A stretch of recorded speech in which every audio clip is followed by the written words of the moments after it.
Hi hello ಎಲ್ಲರಿಗೂ ನಮಸ್ಕಾರ. Welcome back my channel.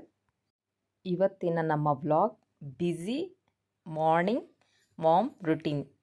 ಮಕ್ಕಳಿರೋ ಅಮ್ಮಂದಿರು ಮಗಳನ್ನ ಸ್ಕೂಲಿಗೆ ಕಳ್ಸೋದಕ್ಕೆ ಏನೆಲ್ಲ ಸರ್ಕಸ್ ಮಾಡ್ತಾರೆ ನೀವೇ ನೋಡಿ.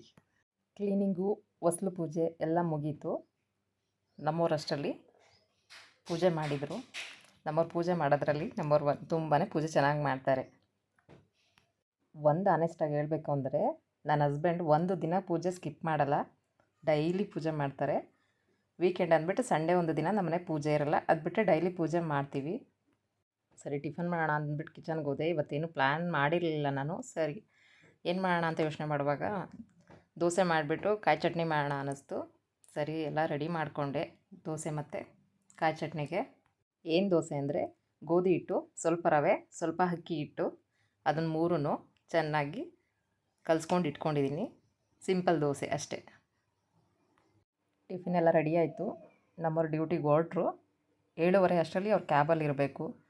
ಈ ಚಳಿಗೆ ಎದೊಳಕ್ಕಾಗಲ್ಲ, ಆದರೂ ಎದೊಳ್ತಾರೆ ಪಾಪ.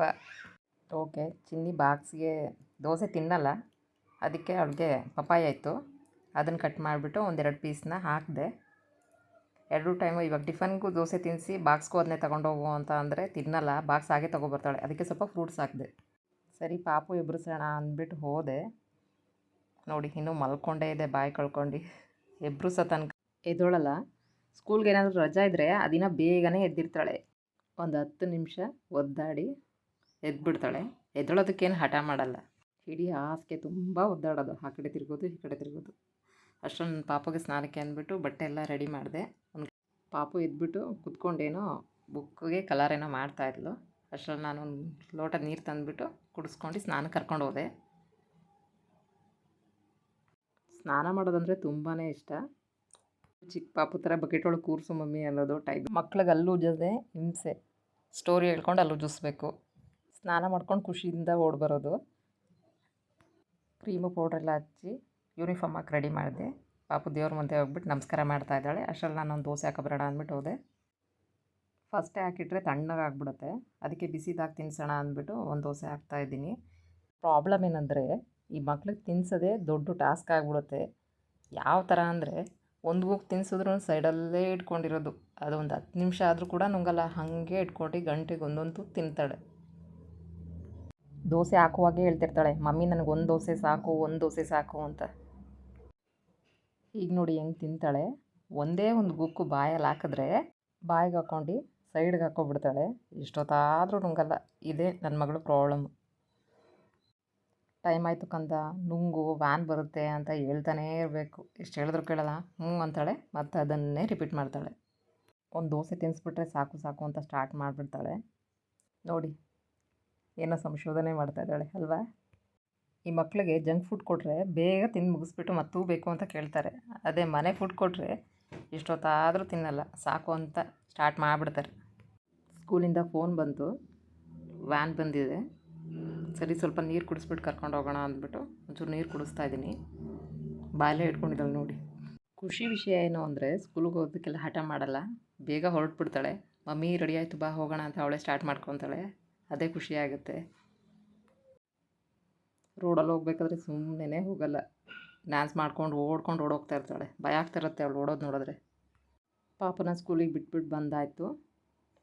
ಏನೋ ಬುಕ್ಕು ಮತ್ತು ಪೆನ್ನೆ ಎಲ್ಲ ಸ್ವಲ್ಪ ಅಲ್ಲೆಲ್ಲ ಹಾಕಿದ್ಲು, ಅದೆಲ್ಲ ಎತ್ತಿಟ್ಟು ನಂದು ಕೂಡ ಟಿಫನ್ ಆಯಿತು. ಒಂದಷ್ಟು ತೊಳೆಯೋ ಪಾತ್ರೆ ಇದ್ವು, ಎಲ್ಲ ವಾಶ್ ಮಾಡೋಣ ಅಂದ್ಬಿಟ್ಟು ಪಾತ್ರೆ ತೊಳಿತಾ ಇದ್ದೀನಿ. ನಾನು ಖಾಲಿ ಹೊಟ್ಟೆಗೆ ಕಾಫಿ ಟೀ ಏನು ಕುಡಿಯಲ್ಲ.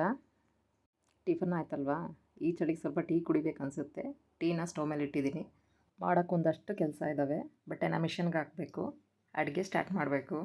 ಕೆಲವೊಬ್ರು ಅನ್ಕೊಬೋದು ಹೌಸ್ ವೈಫ್ ಅಲ್ವಾ, ಏನು ಕೆಲಸ ಇರುತ್ತೆ, ಮನೇಲಿ ಮಾಡ್ಕೊಂಡು ತಿನ್ಕೊಂಡು ಮಲ್ಕೊಳ್ಳೋದು ಅಂತ ಅಂದ್ಕೊತಾರೆ.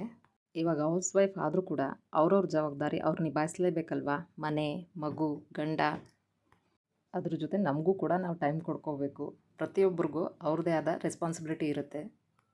ಯಾರನ್ನು ದಯವಿಟ್ಟು ಕೆಳಮಟ್ಟದಲ್ಲಿ ನೋಡಬೇಡಿ, ನಂದೊಂದು ರಿಕ್ವೆಸ್ಟ್. ಜಾಬ್ಗೆ ಹೋಗೋ ಹೆಣ್ಮಕ್ಳಿಗೆಲ್ಲ ವರ್ಕ್ ಪ್ರೆಷರ್ ಇರುತ್ತೆ, ಓಕೆ, ಅರ್ಥ ಮಾಡ್ಕೊಳ್ಳೋಣ. ಹಾಗೆ ಕೂಡ ಮನೇಲಿರೋ ಹೆಣ್ಮಕ್ಳಿಗೂ ಕೂಡ ಪರ್ಸ್ನಲ್ ಪ್ರಾಬ್ಲಮ್ ಅನ್ನೋದಿರುತ್ತೆ.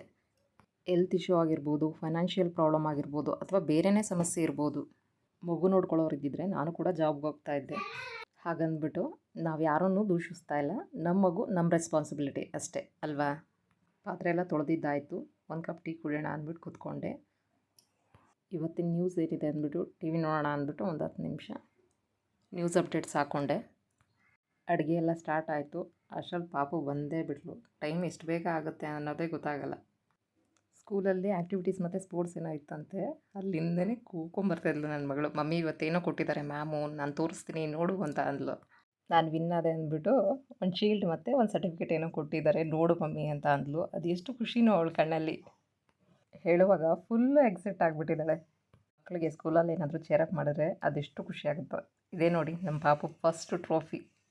ನಿಜಕ್ಕೂ ತುಂಬಾ ಚೆನ್ನಾಗಿದೆ. ತುಂಬ ಖುಷಿ ಆಯಿತು ನನಗಂತೂ. ನನ್ನ ಮಗಳಿಗೆ ನನಗಿಂತ ಅವ್ರ ಪಪ್ಪನ ಮೇಲೆ ಬಾಂಡಿಂಗ್ ಜಾಸ್ತಿ. ಅವ್ರ ಪಪ್ಪ ಬರೋ ತನಕ ಕಾಯ್ತಾ ಇದ್ದಾಳೆ. ಬಂದ ತಕ್ಷಣ ತಲೆ ತಿಂತಾಳೆ. ಸ್ಯಾನಿಟೈಸರ್ ಹಾಕಿ ಹ್ಯಾಂಡ್ ವಾಶ್ ಮಾಡಿಸಿ ಪಾಪು ಬಟ್ಟೆ ಚೇಂಜ್ ಮಾಡಿದೆ.